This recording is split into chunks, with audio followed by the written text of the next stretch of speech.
पिंपराळा गावात गॅस्ट्रोसदृश साथ, अनेक नागरिक आजारी, दूषित पाणी अथवा सामूहिक जेवणातून संसर्गाची शक्यता. जिंतूर तालुक्यातील पिंपराळा बेलखेडा उपकेंद्र येथे गॅस्ट्रोसदृश आजाराची साथ पसरल्याने अनेक नागरिकांना पोटदुखी, जुलाब व उलट्यांचा त्रास सुरू झाला आहे. गेल्या 3-4 दिवसांपासून अनेक घरांतील महिला व पुरुष आजारी पडल्याने आरोग्य विभागाने गावात तातडीने उपचार मोहीम सुरू केली आहे.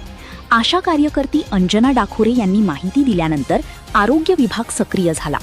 सोमवारी दिनांक 15 जून रोजी हनुमान मंदिरासमोर तात्पुरते उपचार केंद्र उभारून अनेक रुग्णांवर सलाईनद्वारे उपचार करण्यात आले.